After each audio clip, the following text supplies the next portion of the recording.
இன்னைக்கு நம்ம பார்க்க போகிறது ஒரு Acer லேப்டாப். என்ன இஷ்யூனா பவர் ஆன் பண்ணாலும் ஆன் ஆகல, சார்ஜர் போட்டாலும் சார்ஜிங் இண்டிகேஷன் வரல.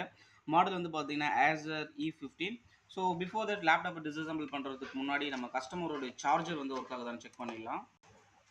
ஸோ நான் இப்போ சார்ஜர் செக் பண்ணும்போது எனக்கு 19 வோல்ட் வருது. அப்போது சார்ஜர் பர்ஃபெக்டாக தான் ஒர்க் ஆகுது. அண்ட் லேப்டாப்பில் தான் ஏதோ இஷ்யூ. இப்போது நான் சார்ஜர் ப்ளக் பண்ணியிருக்கேன்.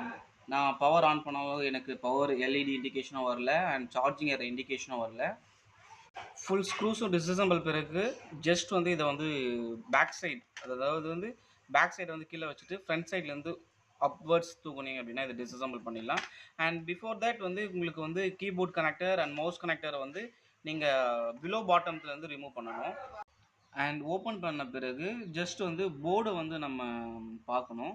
இப்போ பார்த்தீங்க அப்படின்னா இது வந்து ஃபங்கஸ்ஸு அண்ட் வந்து உங்களுக்கு அங்கங்கே வந்து ஃபங்கஸ் ஆகி தான் ஷார்ட் ஆகிருக்கு.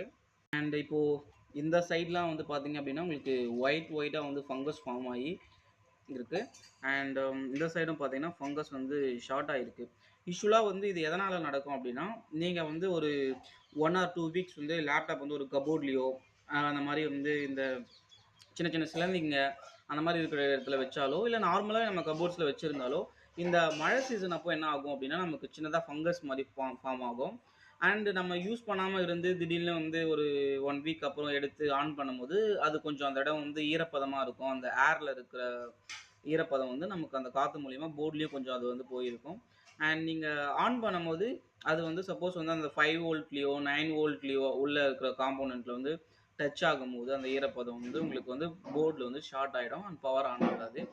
இப்போ நம்ம என்ன பண்ண போகிறோம் அப்படின்னா இந்த போர்டு வந்து சர்வீஸ் பண்ண போகிறோம். பிஃபோர் தட் வந்து எந்த செஷன் இஷ்யூன்னு கண்டுபிடிக்கிறதுக்காக முதல்ல இதை ஃபுல்லாக க்ளீன் பண்ணிவிட்டு நம்ம வந்து செக் பண்ணுவோம் ஒன் பை ஒன்னாக.